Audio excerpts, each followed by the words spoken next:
네, 17번째 손에 잡히는 경제 콘서트 인간과 로봇의 공존이라는 주제로 로봇공학자 한재권 교수와 함께 하고 있습니다. 마이크를 방청석 쪽으로 좀 넘겨서 강연 들으시면서 궁금하셨던 점들을 직접 청취자 여러분께 좀 질문을 할 기회를 좀 드리겠습니다. 예, 편하게 손 드시면 저희가 마이크를 보내드리죠. 말하면 되나요? 예, 발언 기회 주셔서 감사하고요. 강연 잘 들었습니다. 다음에 제가 궁금한 거는 비용 문제가 궁금해요. 아까 얘기하셨을 때 이제 학생들 시간당 10,000원 주고 그거 얘기하셨잖아요. 네. 그러니까 뭐 로봇 혹시 그게 원인인가 해서 그러니까 로봇을 개발하고 이제 생산할 때 단가 면에서 지금 문제가 되잖아요. 100억을 들여야 된다. 네. 단가 면에서 가장 문제가 되는 거는 뭐고 그거를 해결할 방안은 뭔지 그게 궁금하고요. 만약에 그게 원인이 그렇게 사람을 동원해 가지고 그러니까 딥러닝 이전에 그 데이터를 모으는 과정에서 사람의 힘이 필요하다면 그거를 줄일 수 있는 어떤 걸 별도의 뭐 자료 수집 알고리즘도 만들어지고 있는지 그거에 궁금합니다. 네, 좋은 질문 감사합니다. 일단은 그 단가를 높이 책정될 수밖에 없는 부분들이 센서 문제가 굉장히 심해요. 센서들이 너무 비싸요. 우리 인간들의 그 시각, 청각, 촉각 이런 미각 이런 것들이 별거 아닌 것 같죠. 이거 실현해내려면 기계가 실현하기 정말 힘듭니다. 그래서 그 센서가 지금 얼마나 싸지느냐 이걸 보고 있어요. 그리고 인간이 정말 대단한 게 뭐냐면요, 에너지 효율이 엄청나요. 우리 하루에 몇 킬로칼로리 먹죠? 한 2,000, 3,000 먹나요? 그러고 나서 24시간 움직여요. 와, 경이로워요. 로봇들에게 그 정도 에너지를 주잖아요. 1시간이면 엥 하고 쓰러져요. 그렇게 에너지 문제도 굉장히 커요. 에너지 문제는 이제 배터리 문제로 귀결이 되죠. 전기 에너지를 얼마나 잘 갖고 있을 수 있느냐, 많은 에너지를. 그래서 효율하고 항상 엮여서 얘기가 되는데 구동기라고 하는 모터, 이 효율이 굉장히 떨어집니다. 인간의 근육에 비해서 에너지 효율이 너무 떨어져요.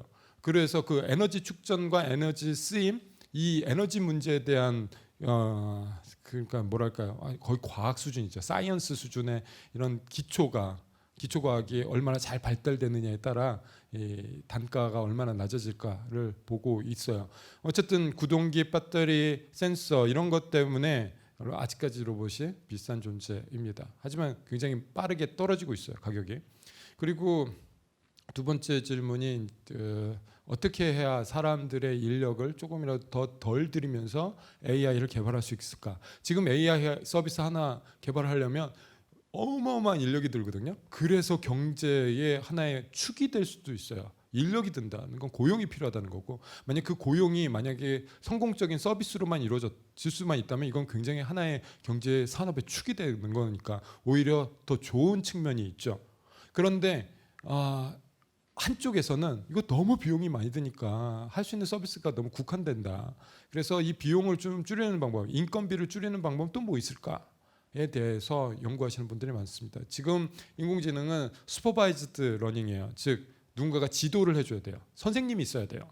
슈퍼바이즈, 인간이 지도를 해줘야 되는 이런 방식인데 언슈퍼바이즈드로 넘어가고 있어요. 지금 인공지능의 트렌드예요. 그래서 얼마나 적은 데이터를 가지고 적은 지시를 통해서 서비스를 만들어낼 수 있을까가 요즘 최고 수준의 인공지능 연구자들이 막 골머리 써오면서 연구하고 있는 분야입니다. 다시 말해서 아직 그렇게 잘 안 되고 있는 거죠. 그렇지만 연구되고 있으니까 언젠가는 또 보게 될지도 모르겠어요. 그 언젠가는 정말 언제일까 싶어요. 아까 스키장 사진 10,000개 안 보여주고 한 100장만 보여줘도 네. 이해할 수 있는 거 어떻게 만들 수 있는지 그런 거를 연구하고 있습니다. 전 그 얘기 들으면 그걸 어떻게 모를 수 있지라는 생각이 더 모르다가 결국 모른다면 이해는 돼요. 인공지능인데 결국은 안다면서요. 한 10만 장 주면 그럼 알 거면 한 100장에도 알아야 되지 않나? 아예 안 될 일을 시도한다면 그건 이해가 안 되는데 어떻게 10만 장 주면 알고 100장 주면 모르죠? 그걸 어떻게 모를 수 있지? 그걸 이제 추상화 과정이라고 부르거든요.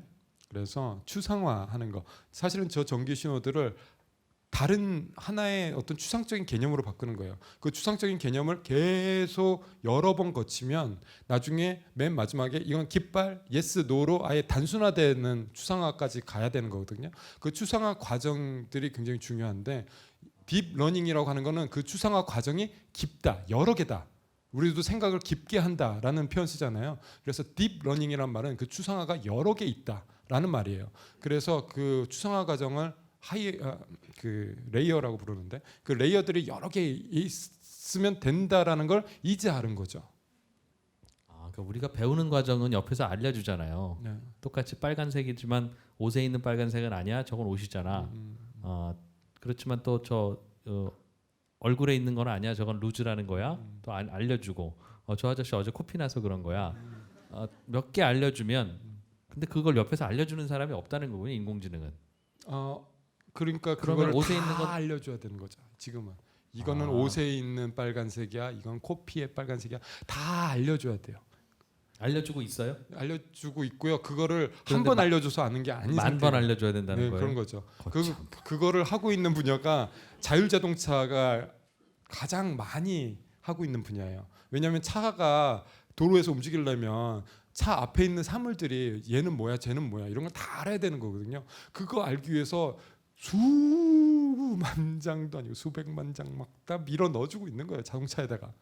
그러니까 시간이 지금 계속 걸리고 있는 겁니다. 인력이 그만큼 많이 들고 있고요.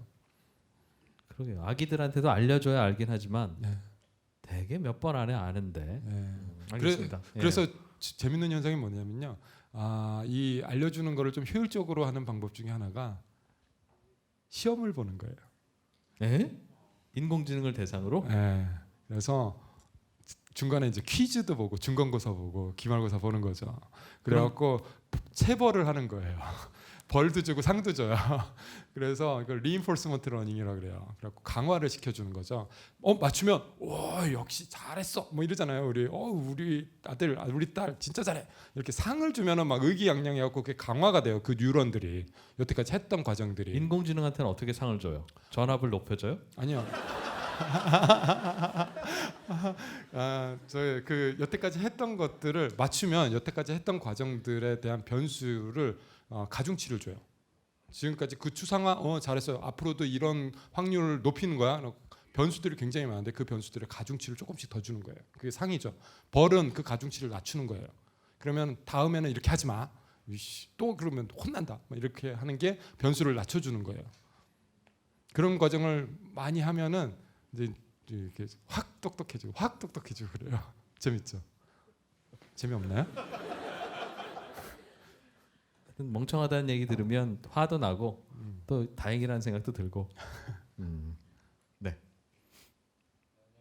네, 강의 잘 들었고요. 네, 저는 이제 언어 모델 그러니까 대화 모델을 개발하고 있는 중이거든요. 네. 그래서 요즘에 대화 모델에는 좋은 모델들이 많이 있어요. 아까 앞서 말씀하신 대로. 근데 이제 여기도 이제 품질 경쟁 수준으로 왔거든요. 근데 네. 제가 생각하기에 품질 경쟁은 결국에는 데이터 싸움인 것 같아요. 그렇죠. 그러다 보니까 결국에는 데이터가 많은 회사들이 좀 치고 많이 나가거든요. 네, 맞아요. 뭐 통신사나 그렇죠. 그리고 뭐 미국에 있는 IT 공룡 기업들 이 네. 치고 나가는데 로봇은 아까 말씀하신 대로 아직 이제 모델이나 뭐 이렇게 조작하는 것에 좀 머물러 있는 것 같은데 언젠가는 로봇도 품질 경쟁 시대로 뛰어들 텐데 그렇죠.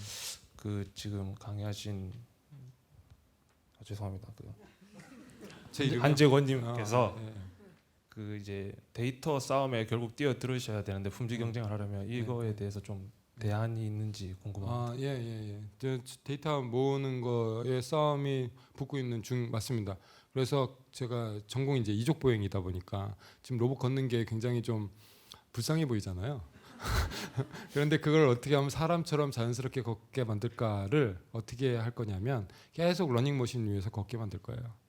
그래갖고 근데 아직 러닝머신 살 돈이 없어갖고 못 하고 있어요. 근데 이제 투자를 어떻게든 받아야 돼요. 계좌번호 알려드릴까요? 여기 아무튼 공개적으로 알려드리고 싶은 마음을 꾹 가라앉히면서 그런 식으로 로봇들은 행동을 통해서 데이터를 쌓아요. 스스로 학습하는 거죠. 아이들이 걸을 때 어떻게 걷죠? 걷다가 넘어지면서 걷는 거죠. 넘어질 때 이제 아파 이게 이제 네거티브 피드백을 받으면서 바꿔나가는 거잖아요. 그래서 우리는 이걸 이제 강화학습이라고 하죠. 강화학습을 통해서 계속 데이터를 쌓는 작업을 지금 시작을 하고 있습니다. 러닝머신만 있으면 좋은데 그렇죠. 근데 러닝머신이 우리가 그 헬스클럽에서 쓰는 러닝머신 그런 거 갖고 못 써요. 그래서 그런 거는 아니고요. 아까 언어 말씀을 하셔갖고 또 생각이 나는데요. 지금 언어 서비스들 많이 나와요. 스피커들. 그런데 만족도를 혹시 보셨어요? 만족도가 형편없지 않아요. 왜 이럴까요? 결국에는 데이터가 그만큼 부족한 거죠. 우리는 yes, 응, 맞아, 뭐 또는 뭐 틀려, 싫어, 좋아라는 말을 하는데 다 똑같이 그 말을 했다라고 믿고 있잖아요. 내 친구도 좋아, 그러면 나도 좋아, 그럼 그 두 말이 똑같은 좋아라는 말이라고 알고 있잖아요. 하지만 컴퓨터 입장에서는 그 두 말이 틀린 말이에요. 말하는 속도도 틀리고 높이도 틀리고 말하는 스타일이 다 틀려요. 완전히 다른 말이에요. 근데 그 두 말을 다 똑같은 말이라고 알아들기 위해서는 좋아라고 말한 게 10만 개가 필요하다고요. 10만 명의 사람들이 좋아라는 말을 해줘야 돼요. 그러니까 결국엔 데이터를 많이 갖고 있는 기업들이 할 수 있는 거죠. 아예 하고 싶어도 할 수가 없어요. 좋아라는 말을 10만 개를 어디서 모아요. 그래서 그런 것들을 하기 위해서 스타트업들은 정말 힘들죠. 스타트업들이 그런 걸 어떻게 해요? 근데 서비스는 만들어낼 아이디어는 막 풍부하고 이 갭을 누가 채워줘야 되느냐? 이 갭을 정부가 채워줘야 된다고 저는 생각을 해요. 우리 규제만 풀면 할 수 있어요. 근데 그 규제들 때문에 못하는 거 굉장히 많아요. 그래서 중국이 치고 나가고 있습니다. 중국은요, 명령 하나면 끝나요. 그냥 해? 공산당에서 명령하면 돼요. 개인정보보호법? 그거 개나 갖다 줘. 그냥 해. 그러니까 중국이 굉장히 무섭게 치고 올라오고 있습니다. 우리도 규제에 대한 걸 그냥 규제 뭐 없으면 좋지가 아니라 데이터 측면에서 스타트업들을 살릴 수 있는 생사의 갈림길이라고 정말 그렇게 생각을 해야 되는데 그렇게까지 심각하게 생각하는 사람이 별로 없는 것 같아요. 갖다 쓰지 못해요. 그러니까 즉 우리가 통화했던 거 다 일일이 녹음해서 그중에서 못하죠. 조화만 빼서 갖다 줘 하면 할 수 있을 텐데. 그러니까요. 못하죠. 아, 지금 그게- 개인이 말한 걸 누가 녹음을 해요? 큰일 나죠. 질문 받기 전에 아까 그 러닝머신에서 로봇 걷는 거요. 네. 로봇은 제가 이해하기로는 이렇게 걷도록 설계하면 100만 년 동안 똑같이 그렇게 걸을 것 같은데. 맞아요. 러닝머신 위에서 너 오늘 밤새도록 걸어봐 그러면 네. 내일 아침에 오면 어제보다 잘 걷네. 이게 네. 돼요? 됩니다. 그게 왜 되죠? 왜냐하면 이제 프로그램으로 명령을 내려서 걷는 방식이 있는 거고 내가 한번 걸어보고 명령을 자기가 수정하면서 걷는 게 있는 거거든요. 그래서 수정을 하면서 계속 좋은 값들이 결과값이 좋았으면 안정도가 높았으면 지금 했던 거 좋았어. 다음에도 이거 비슷하게 한번 해봐. 하면서 계속 다른 트라이를 계속 해보고 있는 거예요. 그러면서 제일 좋은 곳으로 이제 움직여 가는 거죠. 그러려면은 굉장히 많은 변수들을 만들어줘야 돼요. 러닝머신이 속도도 바꾸고 막 올라갔다 내려갔다도 해주고 막 이래야 되는데 그래서 집에 있는 걸로는 못 쓴다는. 특수 제작을 해야 되는 거죠. 알겠습니다. 제 계좌번호 알려주세요.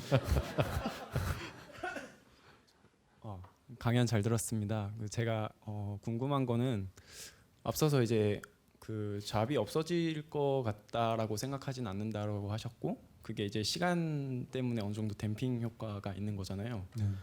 근데 이제 제가 걱정하는 거는 앞으로는 이제 좀 더 로봇 산업 성장도를 보면 엄청나게 빠르게 진화되고 있고 그러면 우리도 그 시간에 맞춰서 새로운 거를 계속 만들어내야 되는데 이게 점점 시간이 지나갈수록 로봇에 의해서 시간이 계속 단축되고 있잖아요. 그러니까 예를 들어서 내가 어떤 분야의 프로페셔널한 그 지식을 갖고 있는데 이게 갑자기 바뀌었어요. 그러니까 로봇이 이걸 점령해 버렸어요. 그러면은 나는 이제 선택해야 될 때 다른 잡을 이제 선택을 해야 되는데 그만한 시간이 없는 거죠. 그러니까 또 다른 직업을 어떻게 우여곡절 속에 잡았는데 거기도 이제 로봇이 점령해 버리고 그렇죠. 이렇게 되면은 점점 빈부격차가 엄청 심해질 거고 그 시간 안에서 이제 그러면 사람들이 그걸 견딜 수 있는가?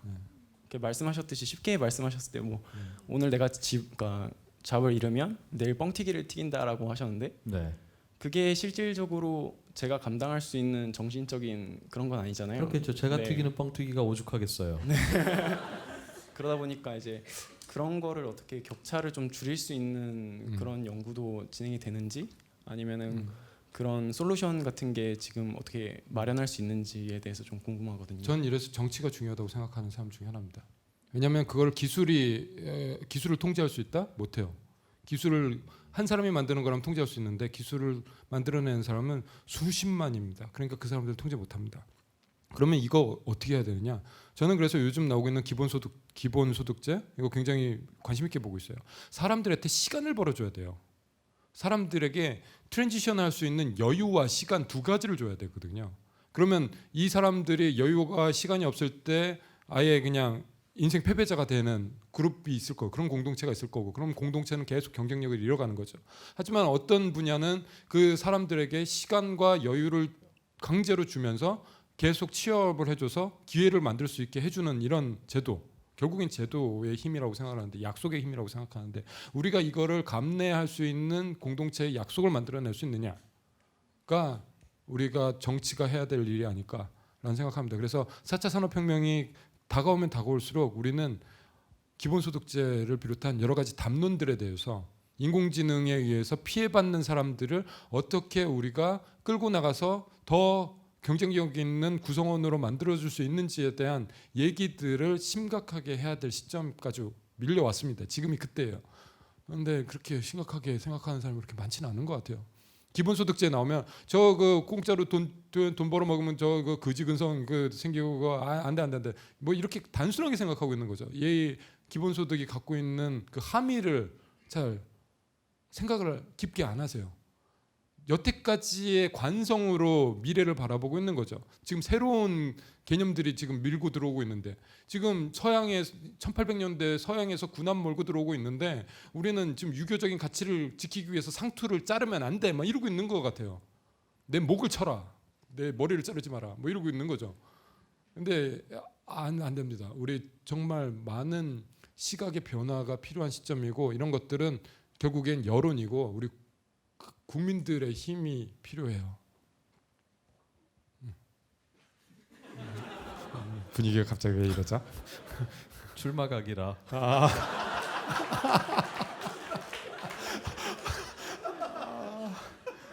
내년에 선거죠, 맞네요. 네. 로봇에 대한 오해를 풀어주셔서 감사하고요. 일단 저는 손에 잡히는 경제 이렇게 들으면서 보니까 여러 분야에서 이미 자동화가 많이 되어 있는 것 같은데 오늘 강사님이 말씀해주신 내용들을 들어보면 로봇을 개발하는데 어려운 건 사람과 똑같이 뭔가 직관적으로 행동하고 생각하고 사람과 똑같이 자연스러운 물리적인 움직임을 가지는 것 같거든요. 근데 그것을 꼭 만들어야 되는 이유가 있는지 그걸 사람과 같은 비슷한 형태의 로봇이 꼭 해야 되는 분야라고 생각하셔서 그 분야를 공부하고 개발하신 이유가 있는지 왜냐하면 아까 물컵 얘기 같은 것도 그냥 인프라 시설이나 가구 시설 같은 것 자체를 로봇 한 대를 만드는데 100억이 든다며 가구를 그런 모든 것들이 자동화되어 있는 집을 만드는데 100억을 투자해도 되는 거잖아요. 네, 그렇죠. 그래서 왜 하필 로봇이라는 게 필요한 건지 궁금해졌어요. 네, 좋은 질문 감사합니다. 일단은 제가 허황된 꿈을 꾸고 있는 건 맞아요. 그리고 경제적으로 말이 안 되는 꿈을 꾸고 계속 일하고 있는 건 맞습니다. 그런데 제가 꿈꾸는 미래는 이런 거죠. 어떤 기계 하나가 있는데 이 기계는 내가 명령하는 모든 것을 할 수 있는 기계인 거예요. 그런 기계 하나를 만들고 싶은 거예요. 근데 내 욕망과 내 원하는 것은 계속 시시각각 바뀌어요. 이걸 다 대응해 줬으면 좋겠어요. 그런 기기가 필요하다고 생각해요. 인간이 더 인간다워지는 삶을 살기 위해서는 내가 하기 싫은 일, 힘든 일, 귀찮은 일 이런 건 다 던져주고 수행해낼 수 있는 존재가 필요하다고 생각하는 거죠. 나는 나의 자신을 탐구하는 일에 온 에너지를 쏟고 싶은 거죠. 그랬을 때 그럼 그 기계가 어떻게 생겼어야 되느냐라는 걸 물어보면 우리 주변을 이렇게 돌아보면요. 우리가 갖고 있는 우리가 이용하고 있는 이 모든 것들이 다 우리 몸에 맞춰져 있어요. 왜 그러냐면요. 잘 이용하려고 한 거예요. 제가 지금 손에 들고 있는 마이크는 왜 이런 모양일까요? 손에 잘 쥐게 이렇게 만드는 거예요. 디자인을 이렇게 한 거죠. 왜 그 의자는 이렇게 생겼고 왜 문 손잡이는 왜 저 높이에 저런 모양으로 달려 있으며 냉장고 문은 왜 그렇게 생겼고 창문은 왜 그렇게 생겼을까요? 다 우리가 이용하기 편하게 디자인을 한 거거든요. 그런데 이런 우리 삶 속에 녹아져 있는 이런 모든 기구들이 다 자동으로 움직여야 돼요. 내가 하지 않아도 할 수 있어야 돼요. 그러면 어떤 기계 하나가 나타나서 그 모든 것들을 다 할 수 있으려면 역설적으로 인간의 형태를 띠고 있으면 굉장히 쉬워져요. 굉장한 역설인 거죠. 그래서 휴머노이드 로봇을 계속 제가 하고 있는 이유는 이런 생각에 기반을 하고 있습니다. 그래서 어떠한 일도 할 수 있는 기계를 하나 만들고 싶다. 예요. 그렇다면 이 로봇이 나오면 우리 삶은 굉장히 많이 바뀔 것이다. 인간이 더 인간다워질 수 있다라는 믿음을 갖고 있기 때문에 그런 것입니다. 아닌가요? 네, 안녕하세요. 예, 오늘 강연 굉장히 재밌게 잘 들었습니다. 제가 드리고 싶은 질문은 지금 딥러닝 이쪽에서는 데이터의 표본수가 가장 중요할 것 같은데 어디 손좀 여기. 여기군요. 예, 데이터의 표본수가 가장 중요하다고 생각이 되는데요. 네. 지금 제가 정확히 이 내용을 알고 있는지는 모르겠는데 현재 이제 인터넷 포털 사이트 같은데 가입을 하게 되면 자동 가입 방지 같은 개념의 이제 문자를 써넣게 되는 그런 이제 과정이 필요한데 제가 그거의 시초를 제가 알기로는 이제 훼손된 문서의 문구라든지 그거를 이제 다 여러 사람들을 통해 가지고 이제 그걸 많은 데이터를 수집해서 뭔가 굳이 인력을 안 들이고도 뭔가 확인할 수 있는 그런 과정이 처음 이제 그걸로 알고 있는데 그러면 지금 사진의 그런 물체 인식 이런 것들도 지금 포털 사이트에 수많은 이미지 사진들과 그다음 그 문자를 이제 랜덤으로 배치를 시켜서 뭐 포털에 가입을 한다던가 검색을 할 때 그걸 필수적으로 하게끔 하나의 과정으로 만들어 놓고 그게 물론 뭐 국가적으로 또는 뭐 경제 협업적으로 뭔가 제도는 해야겠지만 그런 식으로 이미지를 이제 개개인이 뭐 어떤 해당 이미지가 뜨고 안경이라는 문구가 뜨면은 이제 그 이미지에 네모난 표시를 하게끔 하는 그런 행위를 하게끔 하면 이제 굉장한 데이터가 쌓일 것 같은데 좀 신박한 아이디어네요. 예. 그거는 혹시 논의가 됐는지 아니면 그게 무슨 일정 규제 때문에 하지 못했던 건지 그런 식으로 저희가 국민들을 강제할 수 있을 만한 권한을 갖고 있는 사람이 별로 없어요. 뭐 어떤 서비스로 이제 뭐 만들어낼 수는 있겠죠. 근데 어떤 규제가 구체적으로 그렇게 있지는 않습니다. 근데 그 규제라고 한 건 개인 정보를 침해하느냐 안 하느냐의 규제가 가장 데이터에 첨예한 부분인 거고요. 지금 말씀하신 것들은 그냥 충분히 아이디어와 서비스로 구현할 수 있을 것 같다는 생각은 드네요. 제가 뭐 법을 전공한 사람이 아니라 정확히는 모르고요. 그냥 현업에서 맞닥뜨려 갖고 이것 때문에 못해 뭐 이 정도만 알고 있는 거 수준이라서 충분한 답이 안 될 것 같습니다. 근데 진짜 좋은 아이디어인데요. 뭐 이용하고 싶어요. 마이크 갖고 계신 분이 어느 분이시죠? 한 분 하시고 또 어떤 분 갖고 계십니까? 질문을 다 받지는 못할 것 같긴 한데 일단은 마이크를 드려보시죠.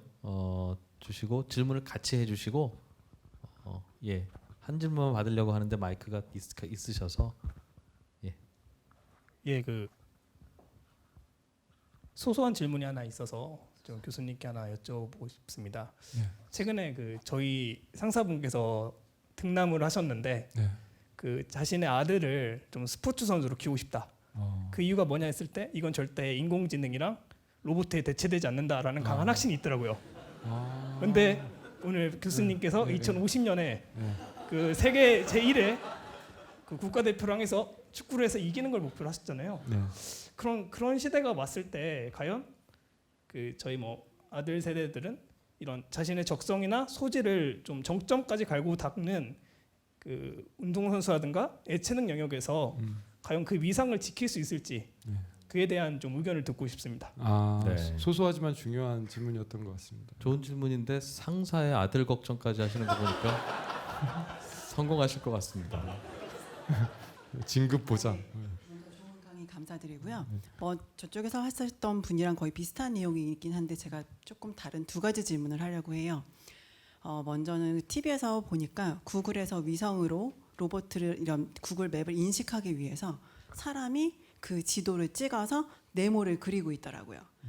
그러면 그 네모를 가지고 로봇한테 인식을 시켜서 로봇가 이게 뭐야라고 인식을 하는 그 단순 작업을 하는 사람이 쓰이는 거예요. 그러면서 4차 산업혁명이 발생이 되면 많은 일자리가 생길 거다라고 하지만 실제로 그 일자리의 퀄리티는 이 네모 그리는 거다. 과연 이게 과연 그렇죠. 정말 사람다운 일을 하는 것인가? 저희 학생들이 했던 일.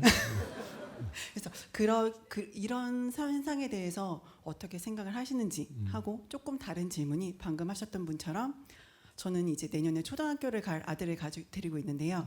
이 아이가 컸을 때는 분명히 굉장히 지금하고 굉장히 많이 다를 것 같아요. 그럼 이 아이를 조금 더 그 당시에 그 세계에 잘 적응시키려고 한다면 엄마로서 부모로서 어떤 식으로 이 아이한테 도움을 주는 게 좋을지 지금 그쪽 일을 하고 계시니까 어떻게 키워야 될지 약간 부모로서의 고민 궁금합니다. 두 질문이 저는 같은 질문으로 들리는데요. 제가 잘 이해를 했는지 모르겠는데 일단은 엔터테인먼트나 스포츠 이쪽 분야는 많은 분들이 동의하기에 이건 인간의 직업이다 라고 얘기를 하고 있어요. 왜냐라고 물어보면 그러면 뭐 로봇들이 나와서 월드컵 우승자도 다 이기는데 그럼 뭐 쓸모없는 거냐? 이건 너무 효용적인 측면으로 본 겁니다. 우리가 인간적인 측면으로 보자면 인간들이 그러면 그 로봇들이 축구하는 걸 보고 즐거워할 거냐? 과연 인간 대 로봇끼리 대결하는 건 즐거워요. 알파고와 이세돌이 대국하는 건 즐거워요. 알파고 둘이 대국하는 거는 이거 누가 봐요? 왜 봐요? 이렇게 되는 거죠. 그랬을 때 인간들이 뭘 원할 거냐라는 걸 보면 엔터테인먼트 분야는 정말 인간 대 인간들끼리 느낄 수 있는 그런 감성을 막 느끼는 거잖아요. 그래서 이 공감에 대한 부분 이거는 정말 인간이 서로가 원할 거다라기 때문에 스포츠, 예술, 엔터테인먼트 이쪽 분야야말로 미래에 굉장히 각광을 받는 직업이 될 거다라고들 많이들 하세요.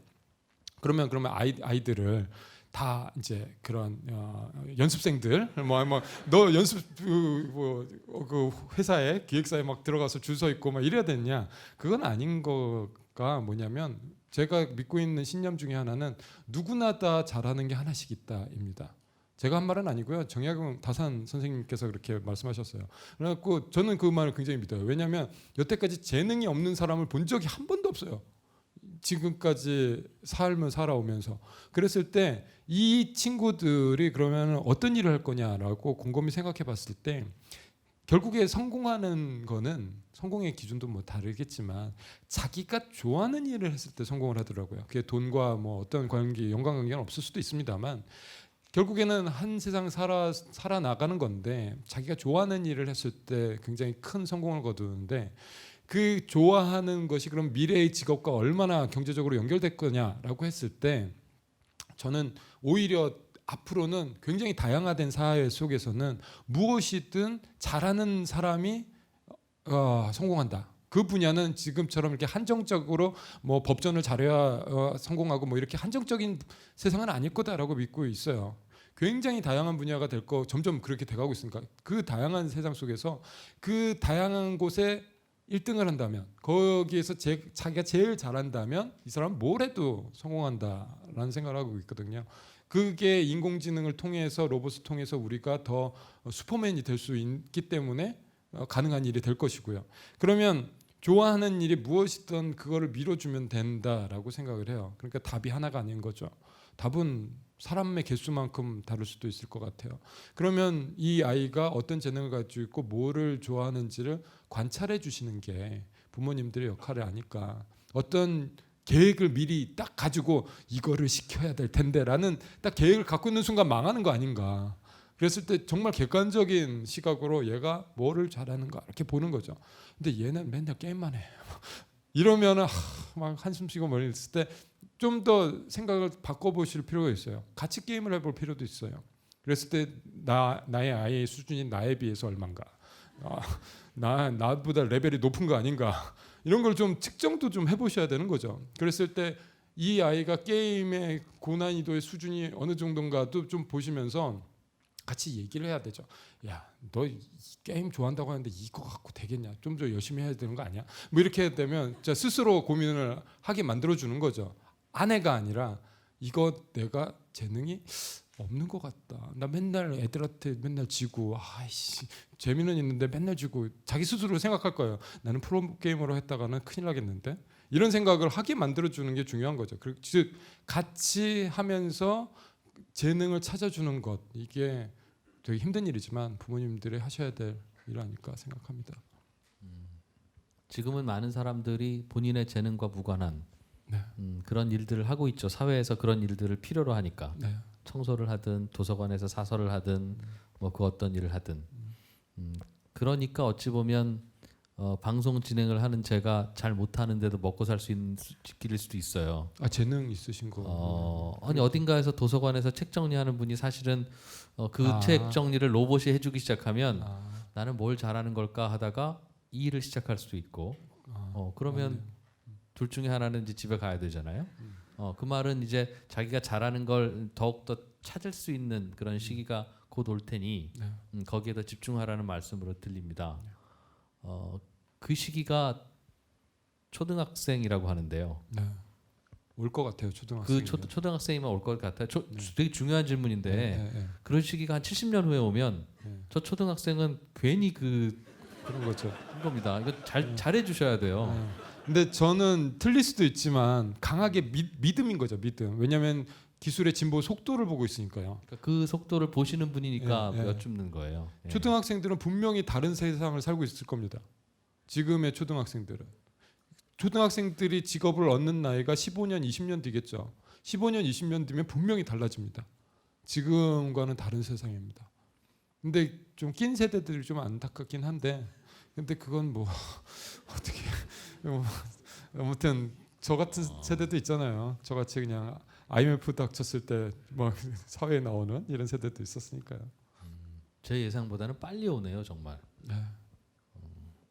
그럼 우리 교육 과정도 바뀌어야 되고 학교에서 가르치는 것도 바뀌어야 될 텐데 마침 오늘 오신 분들 중에 교사분들이 몇 분 계신데 네. 미리 좀 질문을 받았더니 학교 교과서는 시대의 흐름을 반영 못한다. 본인들이 보시기에도. 네. 그러면 교사는 어떤 걸 좀 가르치면 도움이 되겠는가? 그런 질문을 주셨네요. 네. 그 유명한 말이 있죠. 그 19세기의 교육장에서 20세기의 선생님들이 21세기의 학생들을 가르치고 있다고. 딱 맞는 말이다라는 공감을 되게 많이 했는데 우리 지금 옛날 거 가르치고 있는데 의미 없다는 건 아닙니다. 인류가 진보하기 위해서는 지금까지 뭘 해왔는지를 익혀야 되니까 빠르게 익혀야죠. 그리고 나서 더 중요한 건 자 익혔어. 그 다음에는 이라는 것까지 던져줄 수 있어야 되는 게 교육인데 뭐 초중까지는 그래도 지금까지 인류가 해왔던 거를 좀 익혀나갈 필요는 있어 보여요. 그러면서 이제 부가적으로 플러스해서 앞으로 미래에 대한 소양까지 얹혀주면 베스트라는 거겠죠. 그랬을 때 그러면 그 미래의 소양을 그러면 어떻게 교사분들이 학생들에게 알려주면서 좀 더 위대한 선생님으로 보일 수 있게 만드느냐 이 부분이 되게 중요한 건데 결국에는 교사님들께서 공부하시는 방법밖에 없어요. 알아야지 알려주죠. 그리고 그 알에 대한 내용이 무엇이어야 되냐면 일방적인 건 분명히 아닐 겁니다. 이걸 깨우쳐봤더니 얘네들이 이런 것들을 스스로 익혀야 되겠네 라는 것을 해야 되는데 이제 그 부분이 뭐냐라는 건 다 이제 얘기가 다를 수 있는데 결국에는 아까 했던 말로 다시 돌아와서 모든 학생들을 천편일률적으로 똑같은 우등생을 키워내겠다라는 욕심을 버리는 것. 그래서 모든 사람들, 모든 학생들이 다 우수한 학생들이라고 믿는 것에서부터 시작하는 것. 이 아이의 마음을 다 바꾸셔야 될 필요가 있습니다. 저도 친구들 교사들 많고요. 저도 이제 교육자이기도 하고요. 많은 선생님들이 우등생과 열등생을 나눠요 마음속에서. 그것부터 없애야 돼요. 모든 학생들이 다 우수하다라는 마음을 가지고 얘는 어떻게 그 부스트업을 해주고 쟤는 어떻게 부스트업을 해줄까라는 맨투맨의 그 카운셀러가 되셔야 되는 거죠. 교육을 통해서 뭔가 바꿀 수 있는 거는 그런 카운셀링이라고 생각을 해요. 그 규정된 교육 교과서에 있는 거 의미 있습니다. 아예 의미 없지 않습니다. 인류가 여태까지 해온 것을 보는 거예요. 영화 보듯이. 그걸 가르쳐 주는 거고요. 이 아이들 그거 알아야 앞으로 더 나갈 수 있습니다. 그 앞으로 더 나갔을 때 해주는 거는 플러스 알파 카운셀링이죠. 그 카운셀링을 넌 이걸 잘하는 애구나. 어이구 이거 좀 더 해봐라고 격려해 주시는 그런 존재가 앞으로 미래의 교사일 거라고 생각을 합니다. 아이가 혹시 없습니다. 하지만 부럽습니다. 하지만 왜? 저는 그 덕에 정말 더 많은 아이들을 접할 수 있는 것 같아요. 편견 없이 볼 수 있고요. 제가 그래도 나름 이 초딩들 사이에서는 팬층이 좀 있거든요. 네, 11번째 손에 잡히는 경제 콘서트 인간과 로봇의 공존이라는 주제로 다양한 얘기 들어봤습니다. 오늘 함께 해주신 한재권 교수님께 다시 한번 박수 부탁드릴게요. 감사합니다.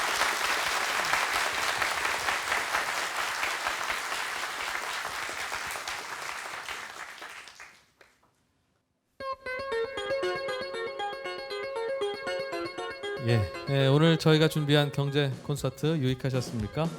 제한된 방송 시간 때문에 편집본을 보내드렸는데 이 영상 버전과 풀 버전은 저희 손경제 홈페이지에 따로 올려놓을 테니까 관심 있는 분들 찾아 들으시면 좋겠습니다.